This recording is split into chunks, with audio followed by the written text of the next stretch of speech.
है और जब वहां पर टीम जाती है तो वहां पर ताला लगा दिया जाता है, क्या ये सही था? नहीं, सर्वे होगा क्यों? पहले तो ये है कितने सालों अगर के कोर्ट की बाद तरफ आप से एक आदेश आएगा तो भी नहीं होगा, तब भी आप नहीं करने देंगे? नहीं, जब तक 1991 का प्लेसेस ऑफ वर्शिप एक्ट है, जो भी काम हो रहा है मेरी नजरों में तो वो पूरा कोर्ट वैध काम करेगा ना? है। नहीं, कोर्ट करेगा, पहले तो आपको सुप्रीम कोर्ट के अंदर से डिसीजन लेकर के आना चाहिए। अगर निचली अदालतें जो तो डिसीजन दे रही मुस्लिम हैं उसको पक्ष को लेकर के सुप्रीम कोर्ट में बहुत पहले चले जाना चाहिए था इस मुद्दे को लेकर। नहीं, मौजूद जब सामने आता है तब उस पर बहस होती है। जब तक कोई मौजूद सामने नहीं आता तो हम तब तक हवाबाजी बाधा के डाली चक्कर में जाएगी, देश मतलब का माहौल नहीं खराब तब तक अगर कार्रवाई होगी संविधान के तहत, कोर्ट के आदेशों के तहत, तो ताला लगा दिया जाएगा, सर्वे टीम को नहीं जाने दिया जाएगा। फिर आप ये कह रहे हैं? सुनिए सुनिए सुनिए, नहीं ऐसा नहीं है। सर्वे आप चाह रहे हैं, कोर्ट अदालतें दे रहे हैं, हम कोर्ट का सम्मान करते हैं, अदालतों का सम्मान कर रहे हैं। लेकिन अगर कोई भी काम कोई भी लोग असंवैधानिक तौर पे करें और देश के अंदर जो 1991 के प्लेसेस ऑफ वर्शिप एक्ट को बेसिक स्ट्रक्चर का हिस्सा माना है, तो आप बताइए बेसिक स्ट्रक्चर को चेंज कर सकते हैं? हमसे वादा क्यों करा गया? तो फिर हमसे बहुत बड़ी गलती हो गई कि हमने हिंदुस्तान जैसे खूबसूरत मुल्क को चुना। आपने हमारे ऊपर ये शौक डाल दिया कि हम आप कह रहे हैं कि आपको क्या बोल रहे हैं, आपसे गलती हो गई? धर्म के आधार पे आपके पूर्वजों ने क्यों बांटा? हमसे फिर हमने नहीं बांटा। नहीं, आपको महसूस हो रहा है कि आपसे गलती हो गई कि आपने हिंदुस्तान चुना है? वही झुनझुना बजा रहे हो। हम आप सुनिए, पहले मैं ये कह रहा हूँ, इस चीज का अगर हमने खूबसूरत मुल्क हिंदुस्तान को चुना, आप हमको बाबर, अकबर, हुमायूं, बाबर नामे से क्यों तुलना करते हैं? हम देश के संविधान से मोहब्बत करते हैं। नहीं, तो बाबर की बात कौन कर रहा है? यही तो संविधान कहता है कि भैया जाइए, संविधान अगर इजाजत देता है, एक तरफ आप संविधान की बात करते हो और संविधान के अनुरूप अगर कोई काम होता है तो उसमें आप सवाल उठाते हैं। ऐसा कैसे चलेगा? अवधेश जी, 10 सेकंड लीजिए, हाँ प्लीज 10 सेकंड ले लीजिए 10 सेकंड। जब 6 दिसंबर हुआ, 6 दिसंबर को इसी सुप्रीम कोर्ट ने बाकायदा हलफनामा देकर के ये कहा गया था कि स्ट्रक्चर को हाथ नहीं लगाया जाएगा। और किसने डायनामाइट लगा करके मस्जिद उड़ा दी? बताइए, किसने अवमानना करी? हाई कोर्ट की, जयपुर की हाई कोर्ट से तिरंगा उतार करके वहां पर एक अभी हाई कोर्ट का आदेश तो नहीं माना जा। सुनिए ना, तो अभी अगर कोर्ट होता है ना, निचली अदालत, फिर हाई कोर्ट, फिर सुप्रीम कोर्ट, अगर निचली अदालत से कोई आदेश आए तो उसको क्यों नहीं माना जा रहा? आप लोग तो कोर्ट पर भरोसा रखते हैं ना? कोर्ट सुनिए, हाँ बिल्कुल, और कोर्ट, अदालतें और जनता इस देश की बहुत जिम्मेदारी से एक चीज कह रहा हूं, विश्वास रखती है कि हमारे साथ न्याय होगा। लेकिन कुछ जज अगर इस चीज को, ये हम नहीं कह रहे, सुप्रीम कोर्ट के 4 सिटिंग जज बाहर आकर के निकल करके प्रेस कॉन्फ्रेंस करते हैं। हमने नहीं कहा कि अगर अदालतों कन्वीनियंट के हिसाब से सारी चीज होती है। अब अवधेश जी आपके पास ये मैं चाह रहा था कि सभी लोग बात कर ले, फिर मैं आपके पास आऊं ताकि आप निचोड़ निकाल सके कि जो बातचीत अभी हो रही है अटाला को लेकर, क्योंकि सर्वे के लिए कहा गया था लेकिन वहां पर ताला लगा दिया गया। वो बोल रहे हैं कि भाई जो था प्लेसेस ऑफ वर्शिप एक्ट वही लागू रहेगा, हम नहीं मानेंगे। क्या आपका विश्लेषण कहता है? नहीं, ये तो एक बहाना होता है ना कि प्लेसेस ऑफ वर्शिप एक्ट था। वो प्लेसेस ऑफ वर्शिप एक्ट के पहले वहां विवाद चल रहा था। देखिए, ये तो है कि भाई अब प्लेसेस ऑफ वर्शिप एक्ट अगर है तो उस एक्ट को लागू करने का किसकी जिम्मेवारी है? लागू करने का जिम्मेवारी न्यायालय का है। अगर न्यायालय के पास तो है ना, न्यायालय को पता है ना। ऐसा थोड़ा है कि जो जज साहब बैठे होंगे उनको पता नहीं है कि इस देश में जो है पूजा स्थल कानून 1991 संसद ने पारित किया हुआ है।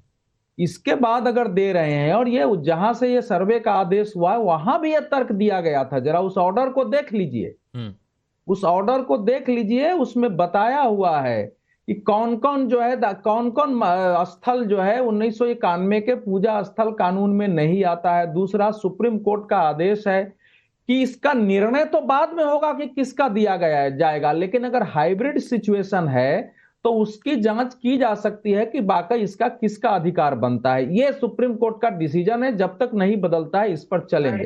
अब तीसरी बात आती है, नहीं बीच में नहीं सुनो बीच में नहीं, भाई सुनो हिमांशु, इनको रोको, मैं बोलूंगा उसके बाद। आपकी आवाज आ रही है, अभी आप ही का फेड है। हाँ, जवाब जी जवाब देंगे, बाद में दें जवाब, मैं बोल लेता हूँ मुड़ी झुला के। नहीं, मैं ऐसे बात करता ही नहीं हूँ कि जो तीसरी बात आती है कि देखिए, अभी तक जितने भी मस्जिदों पर विवाद खड़े किए गए हैं वो अभी उसके अधूरे सच हैं, और वो मुस्लिम काल में मुसलमानों ने जो विवरण दिए हुए हैं अभी तक उन्हीं विवरणों में है। अब राजा विजय चंद्र ने जो बड़ा अटाला देवी मंदिर बनाया था वो कहाँ है जौनपुर में?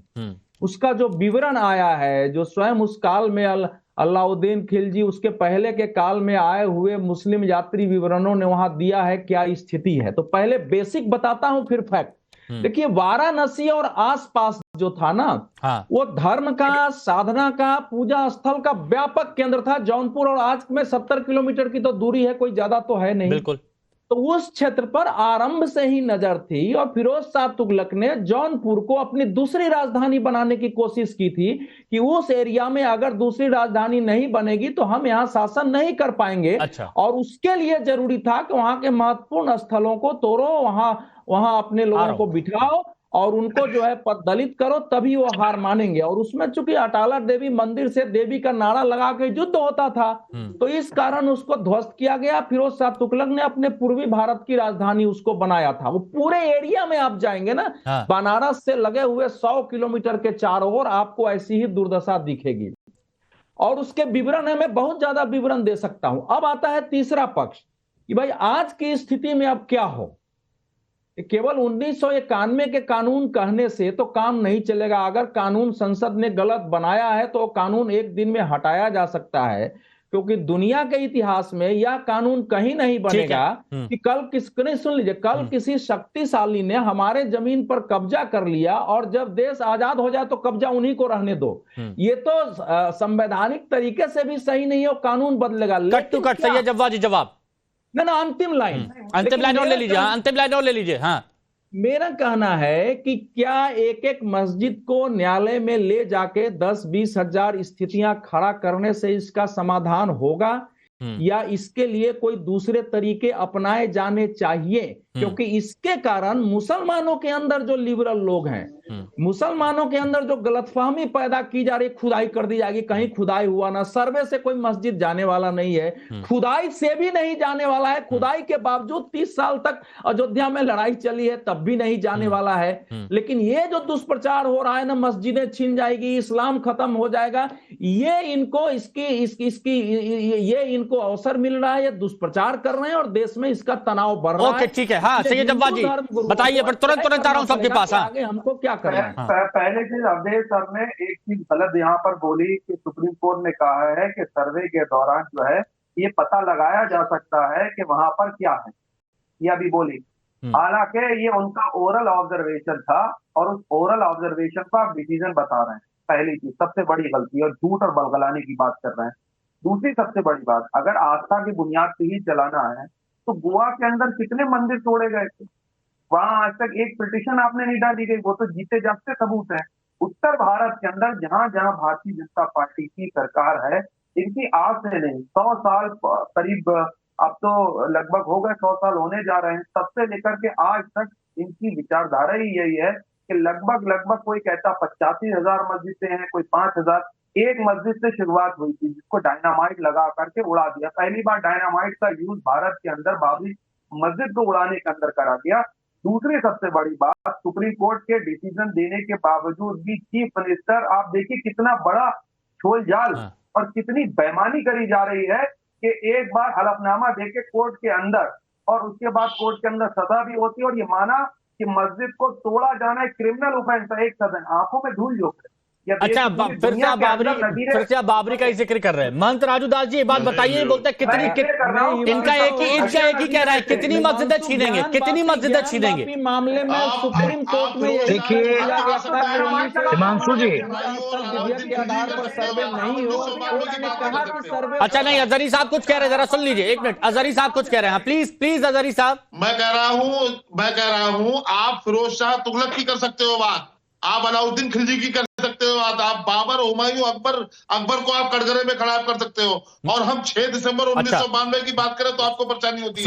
सुनिए ना ये बात तो वहां सुनिए ना, वहां पहले सुनिए ना, आप बाबर, आप अच्छा बाबर की अगर बात करते तो आपको तकलीफ होती है, मेरे को ये बताइए अजहरी साहब, तकलीफ होती है? कई बार लोगों को गुस्सा आता है, तकलीफ होती है अजहरी साहब? अगर आप बार बार कहेंगे कि हिंदू झूठ बोलते हैं, हिंदू गलत हैं, मुसलमानों को यहाँ से खत्म किया जा रहा है, तो कई बार लोगों का जब समाधान नहीं होगा तो नहीं, गुस्सा आएगा। नहीं, जो लोग नहीं। मुकदमे में है, सुनिए, हमने जाके बात देखा तो हिंदू करिए ना भाई। हिंदू झूठ अरे बोलते जिन हैं, लोगों ने, भाई लेकिन सुनिए, आप क्यों झूठ लड़ रहे बोलते हैं हो। आप?